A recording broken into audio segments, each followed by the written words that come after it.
What's up, guys? Welcome to the Heretic Mansion, the Shin Megami Tensei podcast. I'm John, your host, and I'm here with Tad and Henry. How are you guys doing? Pretty good. Yeah, doing great. Doing great. Yeah, so you guys want to just tell us a bit about yourselves and, how we got to do this podcast?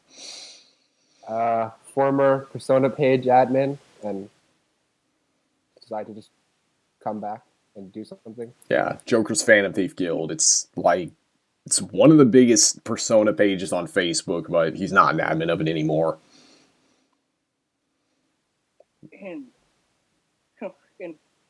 I'm Henry. I'm a big time Persona and SMT cosplayer. I participate in quite a few servers. And not very important. I'm kind of a game developer and all. May develop a few fan games in the future, but I'm nothing special. Yeah, and you can also follow him on Instagram. He's Detective Yggdrasil, or Yggdrasil. How do you pronounce it? Isn't it Yggdrasil? Something like that. It's like the tree. I'll put a link to his Instagram in the description. I'll have a bunch of links in the description with our social medias, our Twitters, our Instagrams and stuff. But anyway, I originally started the Heretic Mansion podcast it's 3.5 years ago when I started it, and when I started it back then, I kind of wanted it to be like a replacement for Cathedral of Shadows, because that was shortly after they stopped podcasting. I was a big fan of Cathedral of Shadows, but after that, things happened. Things happened in my personal life, and things happened with the podcasters, so I kind of just lost interest in podcasting, and at the same time, I was also losing interest in the SMT series. However, yesterday, there were some big announcements at the Game Awards. Was it yesterday? No, or was it the day before yesterday? The 6th. Yeah, it was the 6th, because I remember I was waiting for Smash to come out, and then I just saw all the announcements pop up, and, that just kind of got me thinking. It's been a while since I've seen the community become this excited, and I think that was really what motivated me to bring the podcast back. Seeing that excitement and seeing the community sort of come together, because it's very divided, but we'll talk about that later. Really reminds me of the time when they released the first preview for Persona 5 back in 2014. 2013. Yeah. No. The one where they showed Joker for their first time. Oh, yeah. Yeah, I remember that. But the most excitement I remember was when they showed the announcement trailer for Persona 5. Yeah. It's you had people talking about it. You had Persona 5 becoming the most viewed game on certain gaming websites. Everyone was getting excited. There was a time where people, on my Facebook had, the same profile picture of Joker, the exact same one. Oh, yeah. I remember that. It was a congregation of Jokers everywhere. Yeah. Anyway. But yeah, for those of you that haven't listened to Season 1, welcome. I hope you enjoy the podcast. And this time, we're actually going to be on a consistent schedule, and we're going to be going in a different direction from what we were with Season 1. Just listen to any of our recent episodes, and, it's kind of a snooze fest. They're not really things I'm too proud of. But, yeah, anyway, so we're all big fans of SMT, and in fact, we all met in SMT Network. Yep. So then, yeah, but anyway, It's been quite a trip since then. Yeah. We've been jumping between groups, jumping between Discord servers. But yeah, I mean, I want to see the community come back together, which is another part of the reason I'm bringing back this podcast. Yeah. saying. Yeah, and on top of that, like, there really isn't much content for SMT anymore. I mean, like, Fither stopped uploading, Shin Megami Tensei Network, they stopped doing their podcast. There really isn't much, although, actually, like, earlier today, there was Keith White, who used to be on this podcast, who runs the Did You Know Tensei page. He recently started his own podcast. Like, I got home from a graduation party from a friend today, and then I got home and I saw that. I'm like, oh. But yeah, Cool. you guys should check that out. I'll put a link to that in the description too. But I'll definitely check that out. yeah, you should definitely check that out. Like, I'm not trying to upstage him or anything. I really hope that their podcast goes well. But Yeah. but I'm still gonna run my own podcast, if that's okay. So Yeah. But yeah. Anyways, so when I got into SMT, it was in 2012, so I was 15. I was at the very peak of my weeboo phase. And when I downloaded Persona 3, I was originally going to download Final Fantasy VI because I just had a $10 PlayStation Store gift card. Then I saw an advertisement for Persona 3, and that's when I remembered, because the first experience I ever had with SMT was when I was about, I think it was like 13 or 14. I watched a video from the series called Two Best Friends Play on Machinima back when they were popular. And one of the games they played was Persona 4. And I'm like, okay, well, this game's cool, but it's only on PS2 and I don't have PS2, so I just didn't really think much of it. Then when I saw that advertisement for Persona 3, I'm like, oh yeah, this is in the same series, that video that I saw. So I downloaded that, I started playing it, I love the game. Then one day when I was browsing the internet looking for stuff about the game like I normally do, I mean, I still do that now, but that's when I got redirected to a website that had a list of the different SMT games in addition to Persona 3. And then that's when I realized how big the series actually was. So I went out and bought Devil Survivor. I brought that home. I started playing that. I liked that even more than Persona 3. And then I played Strange Journey. I bought most of the other SMT games. And I just fell in love with the series. I was just fascinated by the way the series handled different ideologies and different mythologies. It was like Pokemon, but with, instead of like fictional monsters, it's like with gods and demons from real mythologies and real lore, and it's all very interesting. But yeah, and also the gameplay was one of the things that kept me interested. Like, in my opinion, Shin Megami Tensei has the best battle system of any JRPG out there. I agree. I 100% agree on that. Like, it's... And, Yeah, go ahead. it's up and there in the I mean, I've grown up on JRPGs. I've grown up in like Dot Hack and like yes, Dot Hack actually was one of my very first that's JRPGs I've ever played. But you know, I've played a lot of obscure stuff growing up, and out of everything that I've played, the SMT series has the most well balanced battle system, or like the most well engaged compared to others, and even Final Fantasy.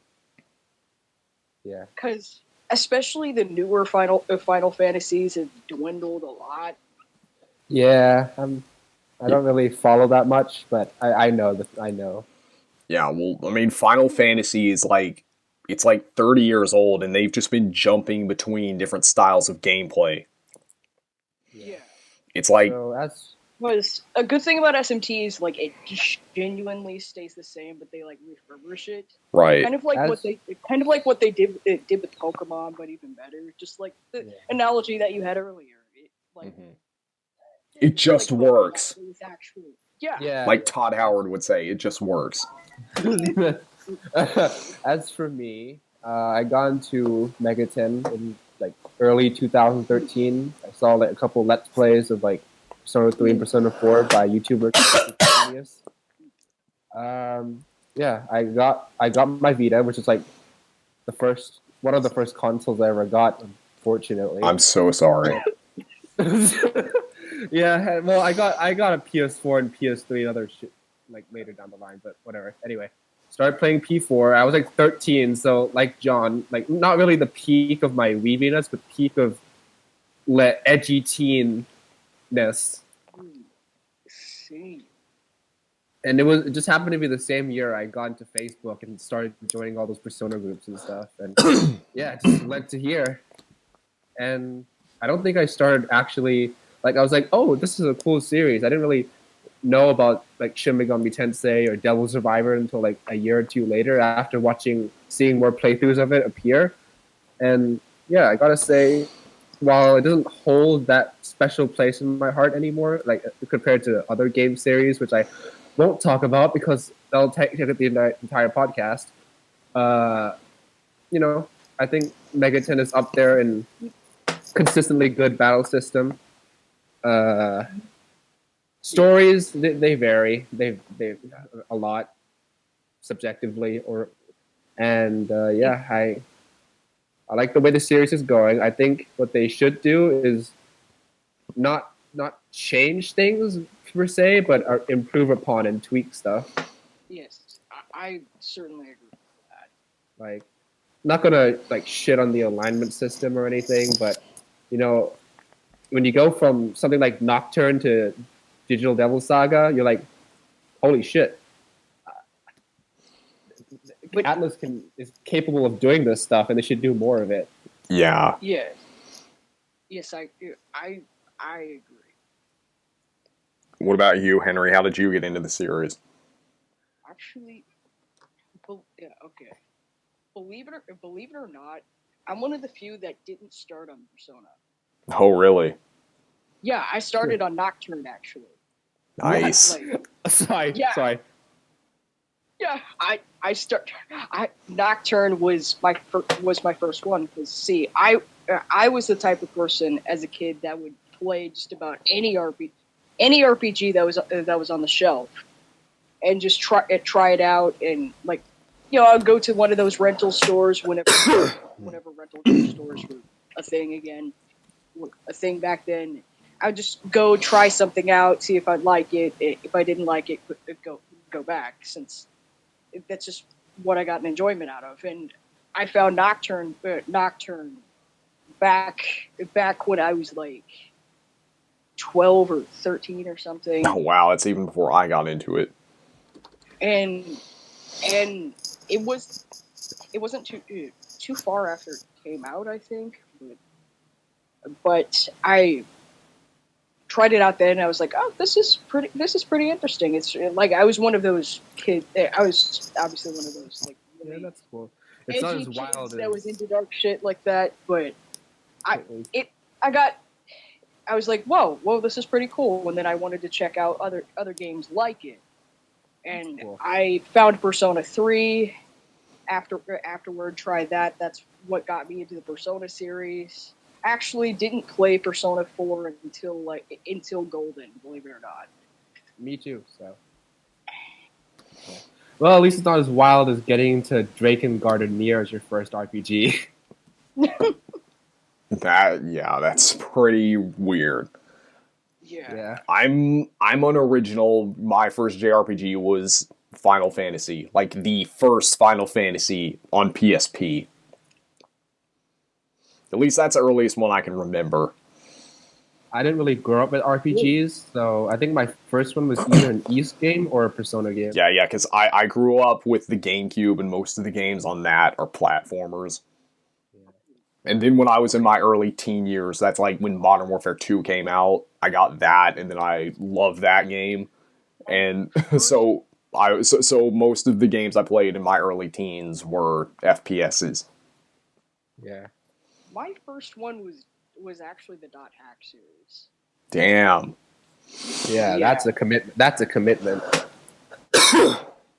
I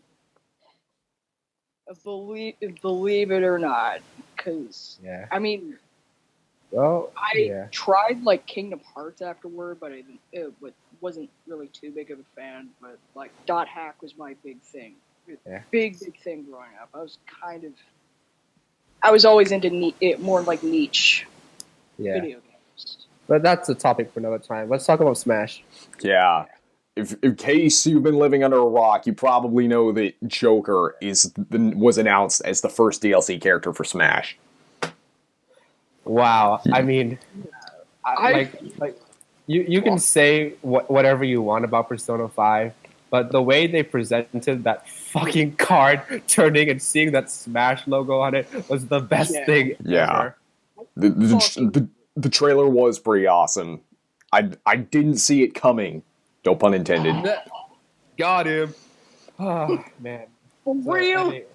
But yeah, I haven't seen that much community hype for Persona 5 since they showed off the opening. Yeah, Same. well, from half the community. The community seems to be very divided on this. Like, there's the half that's excited for him, and then there's the other half that was hoping we would get a mainline character or Jack Frost in there. There's like 3 categories. The Smash fags who are like literally who, the Persona fags, and the SMT elitists. Yeah. Yeah, pretty much. But, I mean, what are your guys' thoughts, like, in regards to getting Joker instead of a mainline character or Jack Frost? Genuinely, like, I like, yeah, Jack Frost is cool and all, like, but I'm still glad we got a Megaton representative at all, and Same. having pretty much the coolest character from the Hashino games, in my opinion, at least silent protagonist-wise. Yeah. Like, It's better than Narukami. Yeah. Narukami, or just, I mean, I'm not shitting on Demi Fiend, but everyone's gonna be like, who the fuck? Yeah. Like, if Demi Fiend was perfect. Okay, well, I'm actually going to disagree with you there because, like, you know, whenever an obscure character gets put into Smash, it usually works the other way around, and the game that character is representing gets popular. Like, we saw it happen with Earthbound. We saw it happen with Fire Emblem. Yeah, Xenoblade 2. We saw what happened with Fire Emblem, Xenoblade, and Earthbound. Xenoblade. Yeah. I mean, Xenoblade shot up there in multiple ways. Yeah. I mean, hell, also Punch-Out. I mean, that game is worth like $30 right now. Yeah. I saw, like, I have never seen that many little map memes until Smash 4 came out. Exactly. But, I mean, yeah, I would have liked to have seen Flynn or Joker. I mean, not Joker, Jack Frost. But, I mean, like Tad said, you know, we're getting something. Yeah. And you know, something is better than nothing. Yeah. And I think it'll be of substance, since Sakurai seems to like Persona 5 a lot. Yes. Yeah, and, you know... Also, that means more money for Atlus. And more money for Atlus means, you know, SMT5 can... more money to be put into SMT5. Right. I can't believe people are maybe ironically saying, like, oh, they're going to drop SMT5 for P5 Crimson. Like, no, they're already committing to it, and they already told all of us that we're going to make it. It would be bad business if they were to drop it, and they know better than that. Right. But I have this hope in the back of my mind that Joker is one of the most OP characters ever, just to piss everybody off. He's DLC. They're gonna make him pretty OP. Yeah. Like they did with Bayonetta. Yeah. Oh yeah. Honestly, I'm looking forward to that and the fucking plant. I'm looking forward to see what his Kirby hat looks like. Oh yes. Yes. Oh, let's just move into the movesets and like plus Kirby right now, because it's gonna be fun. Well, actually, I wanted to get something out of the way first. Like, in regards to Jack Frost being there, like, you know, it would have been cool to see him, but I don't think Jack Frost has like enough iconic moves to act as his own fighter. I think he's more of an assist trophy character. He's like the only move he's known for is Boo-Foo. No. Right. Yeah. And Unless- Plus, you'd need a character that would have more variety to work in Smash. He also has no weapons. He's literally just like sitting. Yeah. But going back on topic, I do think that the fact that Joker appeared instead of Jack Frost, that doesn't mean that Jack Frost can't appear in Smash. And I'm not talking about as an assist trophy. Like, because the thing is, we haven't seen any gameplay footage of Joker yet. Like, they just showed us the trailer that said he was coming in. So, I can only assume that they just started working on him. What I personally think they should do, I think what they should do is they should make Joker like Shulk, like, where he has that thing where he cycles between his different, like, powers, like, with his B button move. What I think they should do, do that for Personas, have one of them be Arsenate, have one of them be Jack Frost, and, like, for the others... Like the 12 major arcana, how about that? Okay, well, I think 12 would be a little too much. 12 would be too much. I'd say 3 or 4. Like, yeah. Like, three I or mean, four just for the UI to look nice. Different like elements, different elements you can use. Right. But, yeah, so like, have that be his B button move, and have whatever persona he's using affect what the rest of his B button moves are. Yeah. To be fair, though, more Megaton Demon assist trophies could be really fun. Yeah, that would be... That's what I'm hoping they do. Like, if they added Matador... That would be amazing. But, I mean... Just lowers your character's, like, evasion rate. So. Yeah, but I mean, it goes back to what we were saying earlier. It's like, it's a perfect opportunity for Megaton to get representation. Even if it's not mainline representative, we can still get demons in the form of assist trophies. Yeah. Yes. Like, we don't need to spawn like a, oh my god, Majin Tensei is getting a remake. Just recognition. Right. Yeah. And maybe like for... Well, actually, does Ultimate have, like, collectible trophies or anything like that? I don't actually can't remember. Yeah, because, I mean, I just started playing it. But I know every other Smash had them. Oh yeah, there's also spirits, too. But... Yeah, well, yeah, we'll probably get some mainline characters as spirits. That'd be pretty lit. Right. Instead of Tsubasa. Tsubasa. Yeah. Well, that's something. Sharp FE for Switch. Okay. Yeah. I'd say the chances of that happening aren't very high, because the game didn't sell that well. Yeah. But that's another conversation. Yeah. We'll probably do like a retrospective, but anyway, yeah. Onto the moveset.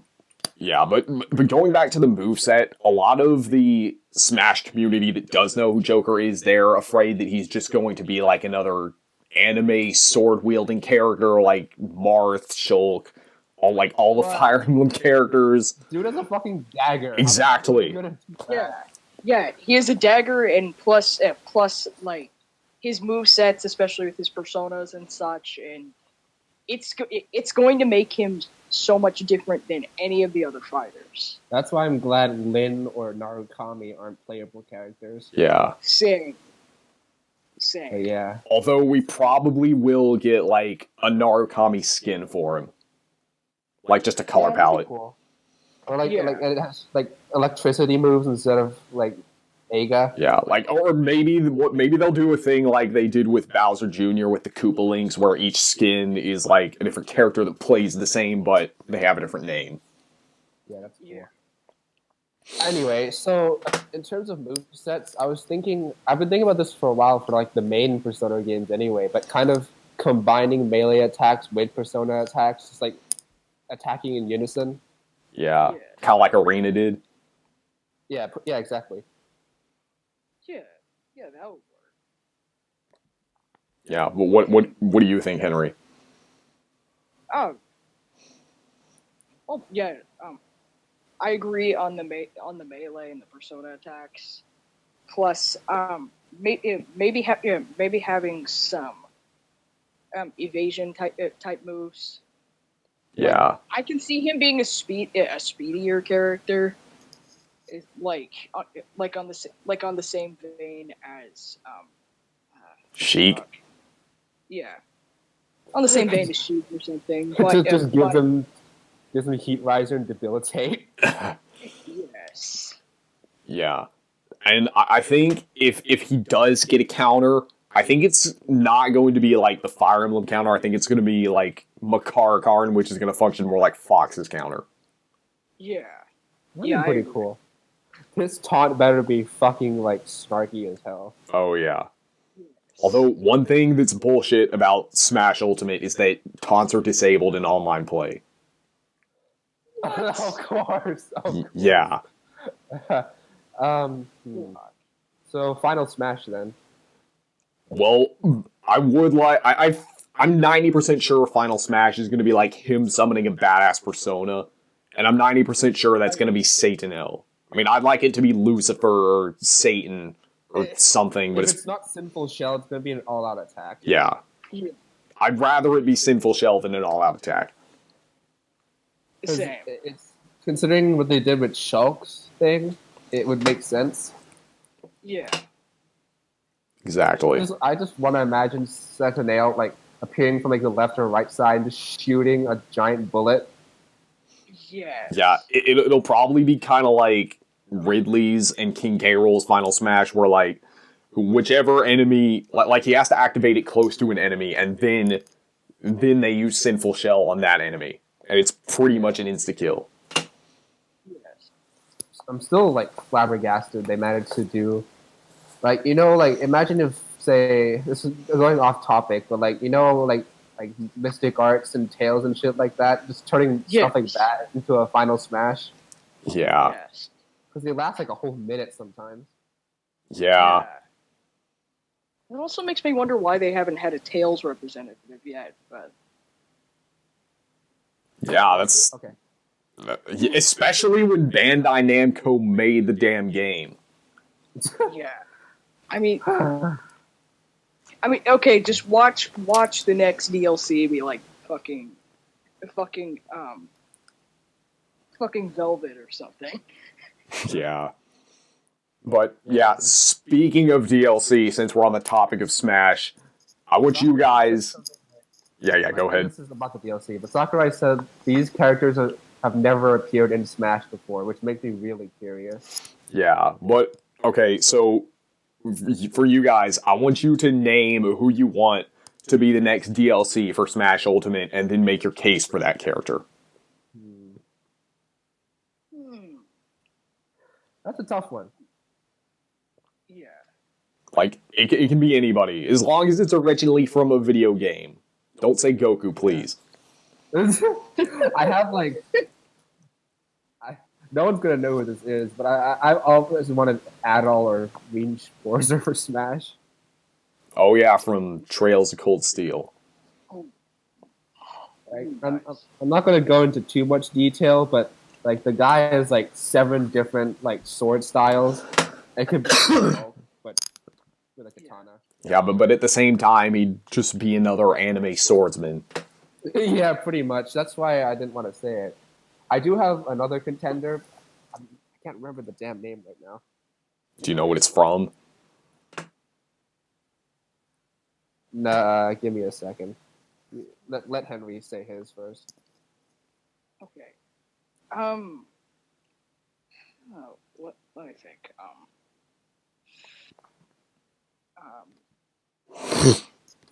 Trying to. I mean, I would say Travis Touchdown, but that's another swordsman. So, well, he's not anime. But, Yeah, well, kinda is. But. But yeah, I mean, I think. I was gonna say now. Oh, okay. Actually, Velvet from Bersaria would work because she's not really a swordsman. She's more like she has a self-taught like fighting style. Yes. And I know this is kind of a pipe dream, but I still really, really fucking want Rex from Xenoblade 2. Yes. Just the concept of like blade switching. Okay, and stuff like that. Like That would- they don't need like 3 blades, just Pyra and Mythra. Okay, honestly, thinking about it, yeah, that would be cool. Yeah, I'm a and I little ha- bit Yeah. weird. Yeah, I'm a little bit weird about Blade 2, but no. I mean, I spent 350 hours in the game, but that's again another story. Oh, I need to play it more. 'Cause- It's really good, but anyway, the concept of like switching characters mid-game, and this might be a bit too OP, but in the DLC for Xenoblade, like when you switch characters, like the character standing behind you jumps in and like smashes the enemy, and I was thinking of something like that to be in Smash Ultimate. Oh shit. Yeah. Yeah. Let's see. But anyway, well, while you're thinking, Something that wouldn't be a fucking pipe dream. But well, as long as it's not Goku, it's okay. Okay, that's a conversation topic for later. okay, I don't have any problems with Dragon Ball Z or anything like that, but Yeah. I don't think Goku should be in there because he didn't start out as a video game character. Like, I'm pretty sure, hasn't Sakurai said something like he's only going to put video game characters in there? yeah. Although, Actually, Shovel Knight would be good for indie representation. yeah. Yeah, I agree. Yeah.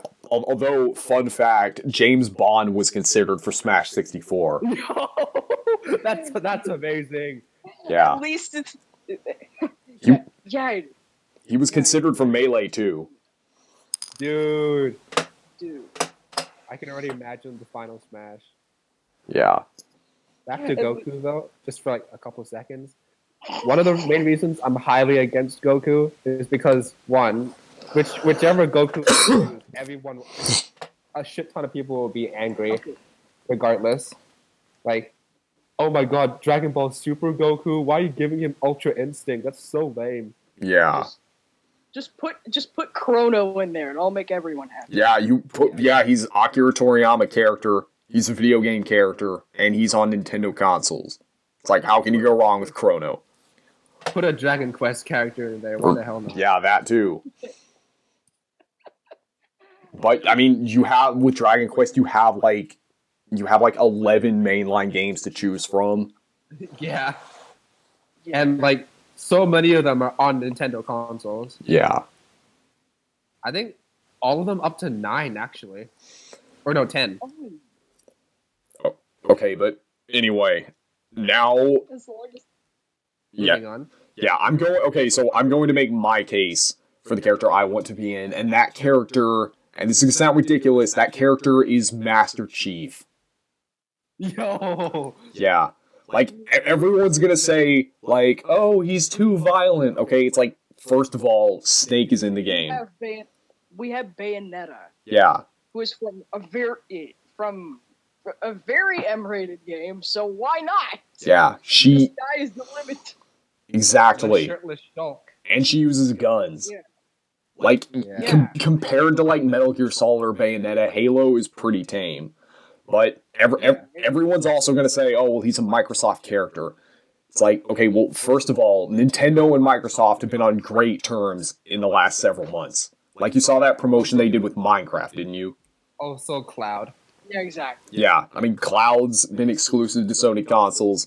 Snake has been on Nintendo consoles, but he's best known for being on Sony consoles. Yeah. But Kingdom Hearts 358 days. Yeah, and this wouldn't be the first time Microsoft has put their properties on Nintendo consoles. Like, there was a Viva Pinata game for the DS. What? Yeah, I'm not kidding, look it up. But, I'm not surprised, but it's just that's what's hilarious. yeah, I mean, and again, it's like, what is Microsoft going to do with him? They don't have any games to put him in. Yeah. Like, with Sony characters, I mean, they had PlayStation All-Stars Battle Royale, which was their attempt at Super Smash Bros., and that game sucked. But Microsoft hasn't done anything like that, and honestly, I don't think they have enough characters to put in a fighting game like that. So, I guess should we segue into the next topic then? Well, also, I'm gonna say one more thing, and it's also, like, he hasn't said anything about Master Chief, but Phil Spencer has publicly stated that he would be totally okay with Banjo-Kazooie being in Smash. Nice. 100% agree. Also, another one in Smash I would want is Quote from Cave Story. Oh, I haven't played that. Pretty cool. Waluigi. Oh, but But well, yeah, go ahead. It's just another indie game plus another character that uses guns. Plus, we don't have enough gun using characters, so. Right. Okay, and One thing, the before we continue, one thing I'm scared about is that they add the default skin from Fortnite into Smash. please don't, please. Fortnite default dance. I think if I'm so sorry. I think if they do that, the reactions are going to be even worse than Piranha Plant. I'm so sorry for. If I jinx it, I'm not sorry. You know, Sakurai might do that just to troll people, like he did with Piranha Plant. Oh fuck, that's gonna be so good. But anyway, so what's the next topic? Anyway, the next topic is, first of all, Tad, I want you to talk about Persona Q2 because I haven't played it, and I don't think Henry has either. Pleasure. Yeah. So, Persona Q2. Not going to spoil the game, obviously, because why would I do that? But oh my god, is it better than the first game? Like, I came into this game with the lowest of the low expectations. Like, oh, another shitty cash grab. It's going to be just a rehash of the same game, and it's. I mean, it kind of is in the story, but other than that, it's a whole new experience. So, first of all, dungeon design, 10 times better. You won't be wanting to kill yourself by the third and fourth dungeons like I wanted to in the first game. Just like unfun puzzles and not really like I enjoyed the fact that in 2 you utilize the FOEs more in the maps. Like there's like guiding FOEs to this button, turning this button off so that this FOE deactivates, kill this enemy, you can't control the FOE. Yeah, like a lot of, I have one complaint, and it's that the inventory system thing is back. Like I didn't like the 60 items and then you have to like sell a bunch of stuff. Yeah. Let's see. So I take it. Oh yeah, go ahead. Yeah? No. You said. Well, I was gonna say, so I take it you weren't that big a fan of the first Persona Q. Well, okay. I have a love-hate relationship with the first game. I beat it 100%, but I felt so. I don't know. I got so many headaches from it. Yeah. And not to mention the fucking characters. Oh yeah, they're like exaggerated versions of themselves in their games. Exaggerated They versions of themselves butchered with one like key point of their personality turned into the whole personality. Yeah. Exactly, it's like a fanfic. Okay, as for the music, The music is kick-ass, in my opinion. even though Meguro didn't work on the track, it's still kick-ass. Like, holy shit. I think his name was Kitoja. Like, him worked on the soundtrack, and it is good. Like, the battle themes are so... I like them better than like, the Fire Up in the Night. Like, Yeah. Not because, like, it's, like, instrumentally better, per se, but it's, like, it's more unique to each game. Yeah, it definitely fits in with the theme of each game, and we got all the singers from the earlier Persona games, like Lotus Juice. He's back. Even though the singer P3P. Yeah, which I never took the time to look up her name. Yeah. And I don't know, like many people say, the English just makes it better. Wait, there's English in it? Of course, they're all English songs. Well, yeah. I thought you were talking about like the dialogue. Oh no. Yeah, you know, and Persona 4 battle theme didn't even want to kill myself like the last game. Oh yeah.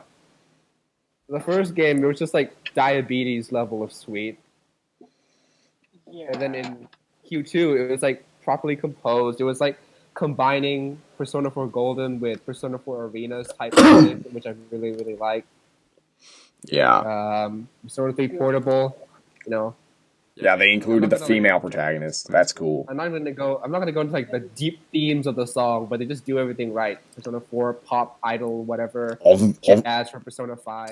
Although I'm gonna be that one guy that's gonna complain about the lack of Persona 1 and 2 representation in it. Whatever, dude. Like honestly, I mean, okay. There hasn't been Persona Q3. anything done with Persona 1 or 2 for like a long time. It's like not much. Like we got some DLC costumes in Persona 5 and in the dancing games, but that's about it. I know why they're doing it, because in respect of the original writer's death, but still. Wait, really? That's why they're doing it? Yeah, that actually is why they're doing it. Oh. Because the original Persona writer before Persona 3 died. Oh, it's Tomi Tadashi? Yeah, he's dead. I did shit. not know that. Okay, well, that kind of changes my whole perspective on everything. Yeah, but in the case that they do bring Persona 1, Persona 2 representations, I don't think they should do it like until remakes. Yeah, I don't think we need any more Persona 1 or 2 remakes. Yeah, I agree. Like, unless they were to, like, completely, like, remake the game from the ground up, which if they do that, I don't think they should make it like Persona 3, 4, and 5 and add social links and whatnot. I think they should just make the graphics, like, give it 3D graphics and then make the battle system better, because that's definitely one of the original game's weak spots. Well, I mean, there's a difference between remake and enhanced port number 6255. Exactly. I mean, that's what the PSP versions were. Yeah. I mean, I think the PSP versions are still fun, but they're a little bit dated, just a little bit. Well, they're dated now, but like, compared to a lot of the other things we were getting on the portable consoles at the time, it's really not that far behind. Yeah, that's true. I mean, everyone says that the battle systems in Persona 1 or 2 are downright terrible. I just think they're so I can still enjoy the game because the story is freaking amazing. I think they need tweaking at the very least. Yeah. They should reduce the amount of elements, because you had, like, how many did Persona 2 have? Like 10? Like 12? It had more than 10. It was like 15. There was like water, earth, fire, wind, lightning, ice, dark, nuclear. That does not make any sense. And then Almighty was just another element. It's like, I shouldn't be able to reflect Almighty. Like, if you want to do that, call it something else. Yeah. So, anyway, back to PQ2. I can't really comment on the characters yet since I'm not really good at reading Japanese, but yeah, to give you an idea, you can play that game without a guide or any ounce of Japanese knowledge whatsoever and still enjoy it. I might do that then. Yeah, Fusion mechanics still the same. I haven't seen like any of the Velvet Room boss fights since I'm not doing quests. They're probably really hard. Yeah, or new personas like Zeus from the first game, which I thought was really cool. Yeah, what difficulty are you playing on? No, I'm just playing on safety for now to see what the game's about. Fucking casual. Wow. No, but let's see. Okay, dungeons. I already talked about those, but they're a lot more linear compared to the first game, which I'm not sure if I like or dislike. In my opinion, that's a good thing because it puts more focus on the combat. Yeah, the combat is just as good as the first, if not better. Some strats from the first game are back and are just as OP as ever, like fucking RG Circle, Aegis's Orgia mode. Okay.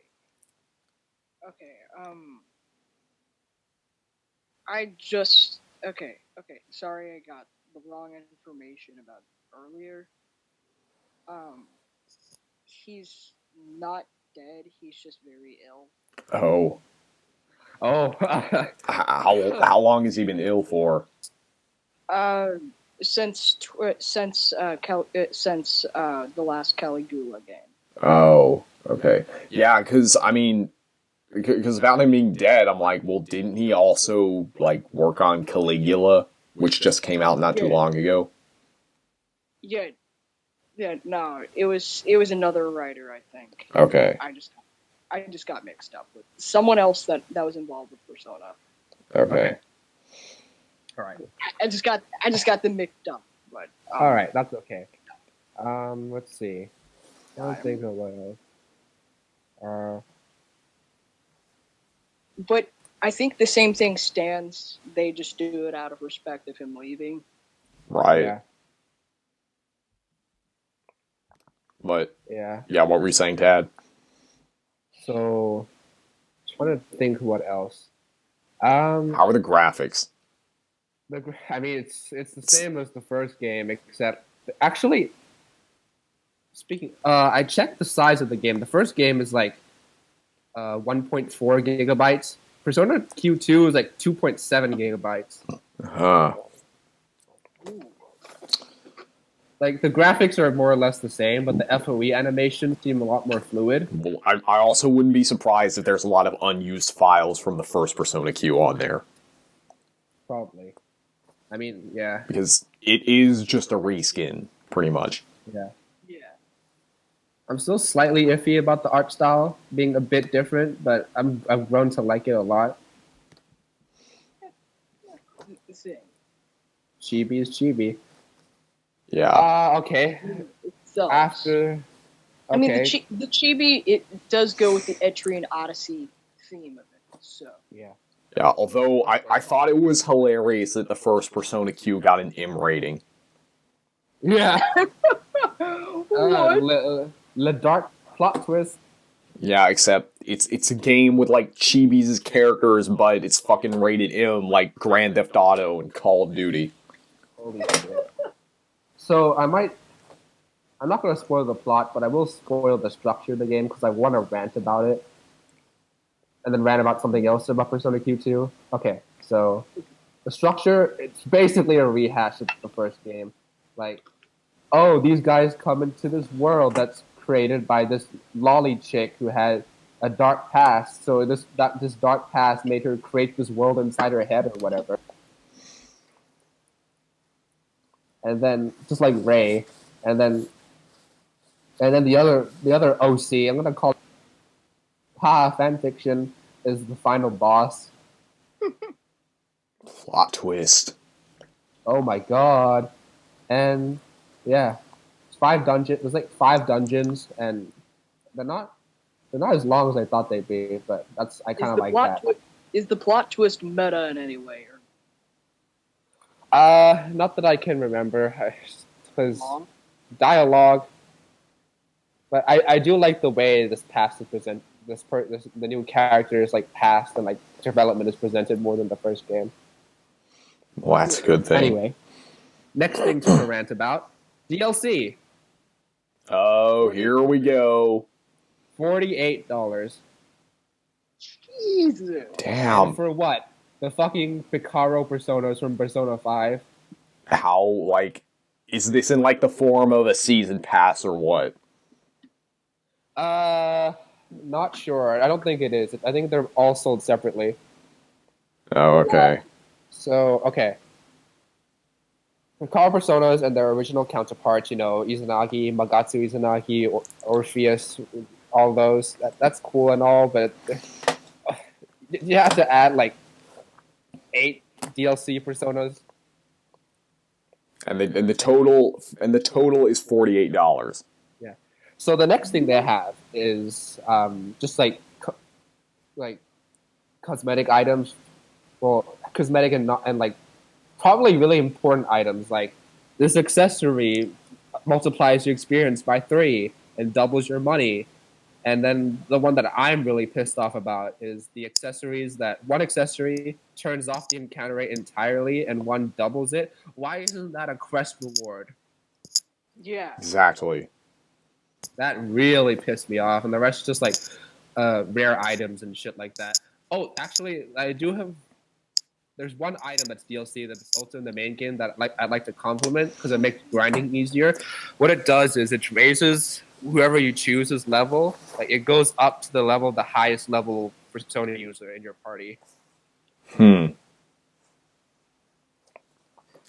I think the most expensive part of the DLC is probably the BGM shit that comes out in February. No. I wonder how much of that's going to be. Speaking of BGM and Persona games costing a shit ton, Dancing All Night. We finally get to talk about this. Finally get to go on a long-ass rant about the DLC in the dancing games.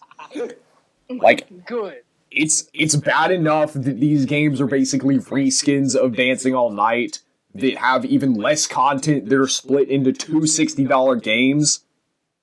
They're more And hollow than a fucking ghost. the DLC for all the games combined is $85. Actually, 95. What? 95, really? Yes.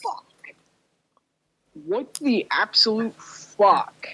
No wonder the games only sold 60K copies in its first week. And get this, if you want to play the PS4 version of Dancing All Night, it's locked behind the Persona Dancing whatever Endless Night collection, which is it's like the special edition. You want to know who else did this?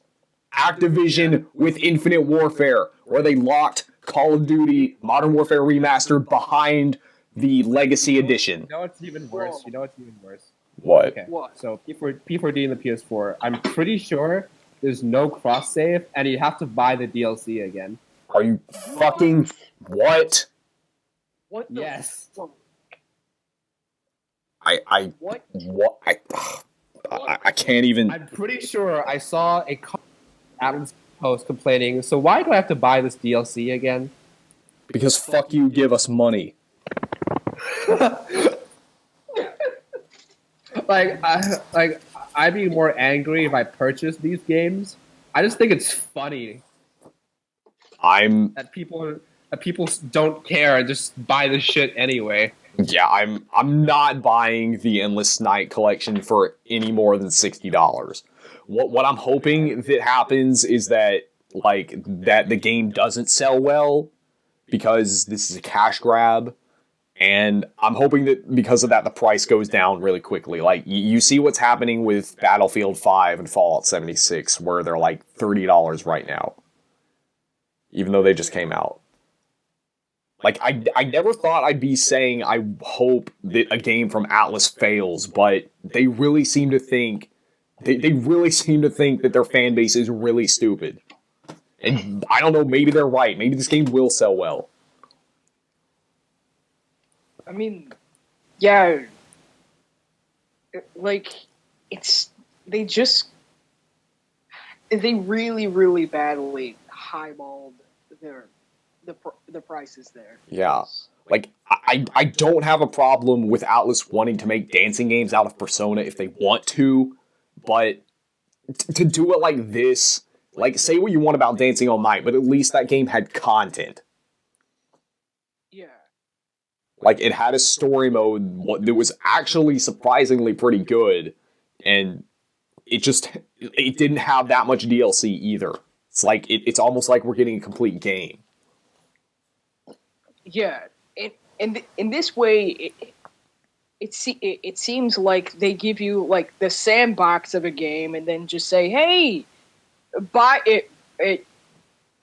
the second half of the game. Exactly. Twice my God, the price of the original. I'm sorry it's like what they did with fucking Destiny. What they did with fucking Destiny. Yeah, like you expect that sort of thing from Activision and EA, but not Atlus. I'm sorry for being so jumpy, but that reminds me of some of the most hilarious comments I've seen on Atlus USA's Facebook page about Dancing All Night. Oh, really? just brace yourself. Just brace yourself. You're gonna laugh. So there's people going like, Atlus, this shit ain't lit, bro. Why are you making me pay $95? And there's this one guy who replies and saying, it's because Atlus doesn't have the rights to some of their remixes. Wait, seriously? Yes. What? Licensing issues. Whoa. Wait, seriously? Yes. I don't even. I just. Oh, what? Licensing issue? Licensing issues with their own stuff. Wow. Well, I mean, it's not the first time it's happened. I mean, we saw it with Apocalypse, like they couldn't use the artwork from SMT4. Yeah.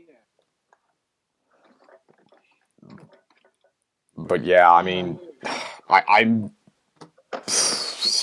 I just. I don't even know how to describe how I feel toward the dancing games. I'm just gonna say disappointed. Yeah. Like, disappointed that Atlus is doing this, that Atlus has come to this, and that so many people are defending it. I mean, this isn't the first time Atlus has done this too. Like, you guys remember Persona 5's, like, Ultimate Edition on the PlayStation Store? Yeah. It was like Persona 5 bundled with all the DLC, and it was like $125. And some of that DLC was free, so you were actually wasting like 30-something dollars by buying that version of the game. And when I complained about it on Joker's Phantom Thief Guild, there were people defending it. Yeah. This isn't a cash grab per se, but Persona 4 Golden, the animation. Oh, that's a big meme. Oh, God. God. That is a big name. The first episode came out, and I had like bronchitis at the time. Yeah, it's just one of those things. It's like, why does this exist? They did it because they wanted. They did it because they wanted to put Mari in it. I mean, like they could have just released that as like a bonus OVA or something, like 3 episodes. There you go. I like the idea of it being a New what- Game Plus run, but Okay, it just executed so badly. Big problem with that with Atlus lately, especially with what they did with Persona 4, other than the milking, is just fucking up their business practices and like putting too much money into certain things and not getting as much out of it. That's why they have to resort to Bring back John Harden. Yeah, ever since he left, they've had to change their PR manager like 3 times. Yeah. Yeah, I mean, I don't know if John Harden leaving, I don't know if that was something he did voluntarily or if they fired him, but they've been getting worse without him. Yeah. Yes, I Like, definitely. remember when Devil Survivor Overclock came out before its Japanese release? Like, I wanted to go back to those days. Oh, yeah. Oh, yeah. The same. Yeah, it's like what can you do? Didn't the Japanese versions of the Dan games come like June or like early 2018? Yeah, something like that. And now it's the end of the year. I mean, Persona 5 came out in Japan in September 2016, and then the English version came out in April, so 7 months. I mean, it's the same with Apocalypse. It came out 7 months after it did in Japan. Yeah. Like, before Sega took over for them, their localizations were fast. I mean, for SMT4, we knew we were getting SMT4 before it came out in Japan, and we only had to wait like a couple months for it. Yeah. Like, even Persona 4, we didn't have to wait that long for Persona 4, and that was 10 years ago. Yeah. It's hard to believe Persona 4 is 10 years old. Yeah, no kidding. Yeah. And Persona 3 is like 12. Yeah. Shit. But, you know, I've been saying it 100 times on previous episodes. I'll say it again. Sega buying out Atlus, it didn't stop them from localizing games, but it definitely slowed them down. Yeah. You'd think getting more money and more assets would help things work faster. Right. Well, speaking of that, what I'm hoping is that Atlus knows how much of a cash grab these dancing games are, and that they're doing it because they want to put the money that they make from it towards something like SMT5 or Persona 6. Yeah. Yes, Persona 6 or remakes. Nah. No. To be honest, like I mean, SMT1 and SMT2, I don't want them remade Really? yet. At least not yet. Well, anyway, speaking of those games, that brings us to our last topic, and that is the translation. Yeah, go ahead. Yeah, Majin the trans- Tensei? Yeah, translation of Majin Tensei II. That was released, I think it was, a couple days ago. Yeah. But, yeah, I haven't had a chance to play it yet because I've been busy with, well, Smash Brothers and also work. Yeah. But what do you think, Tad? I'm kind of excited for it. Like, I know I'm going to get a lot of shit for this, but don't get me wrong, SMT1 and SMT2, great games, great story, but I would not play those games more than once. Yeah, because they have some of the most, since this was like still the early stages of Megaten battle systems, it just were not fun to me. yeah, well, SMT, Tracking 2 is ridiculous. don't even get me started on the dungeon crawling. Like, it is so easy to get lost in that game. Yeah. Yeah. Like, And first-person dungeons in the SNES era was just, where they're not good. like, it's not actually 3D. It's just like 2D in a way that simulates 3D. The walls kind of just blend together. Yeah. But since Majin Tensei is an SRPG, I think I might enjoy it a lot more since you don't really have to go around anywhere. Yeah. Yeah. I mean, I've been hearing some negative things about the game, but I'm not going to make any judgments till I actually play the game, and I will most likely start playing the game not long after I'm done recording this. Yeah, cool. Good. I think I will too, because I just downloaded it yesterday, but haven't been able to play it. Yeah. And yeah, I have a fuck ton of SNES classics to play on my 3DS. So. Oh, yeah. Side note, having a hacked 3DS is one of the greatest things ever. Anyway. Yeah, I mean, this has been a pretty good year for SMT translations. We also got the long-awaited SMT If translation. And Persona 2 Eternal Punishment PSP is supposedly coming soon. Oh, really? Yeah. Because I remember when... I know you're in genuine belief, but right now they're beta testing. Yeah, well, because I remember when that project was announced. That was like 5 years ago. Yeah. But still, I'm... Like, if you look at CJ Iwakura, whatever his name is, it's like recordings of like the beginning of the game. Oh, yeah, well, that I'm definitely looking forward to, because Same. I haven't finished Eternal Punishment yet, because the only way you can play it right now in English is from the extremely outdated PS1 version. My God, I could go off on that game all day. Yeah. And because I really want to get into Eternal Punishment, because Persona 2, I really love Persona 2, but Eternal Punishment, I just could not stand the way the gameplay in that game was. Yeah. Maybe it's an acquired taste, but I really disagree. Yeah. I mean, some games age better than others. Okay. Yeah. However, one thing we can all agree on is the story. Yeah. Yeah. The story was fucking fantastic. Actually, my favorite out of the Persona series. Oh, yeah.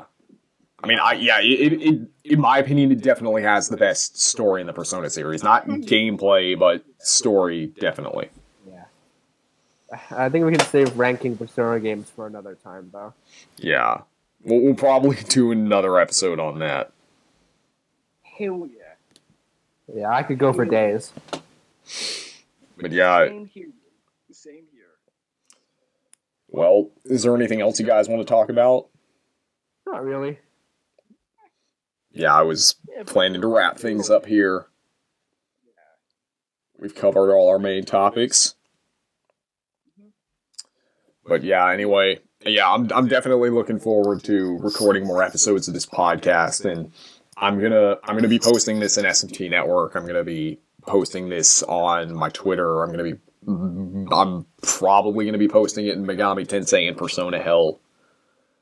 But Yeah, I mean, I've got big plans for this podcast. Like, we're gonna start getting guests on here. Like, I've already got a bunch of guests in mind that I'm gonna ask. All right. I'm not gonna spoil anything. All right. Well, I'm taking a gap year right now, so I'll probably have time to come back on another one. Yep. All right. Well, anyways, thanks you. Anytime you need me, I'll come back too. Yep. Anyways, thank you guys for recording this with me. Thank you guys for listening, and we'll see you on the next episode. Yeah. Bye-bye. See ya.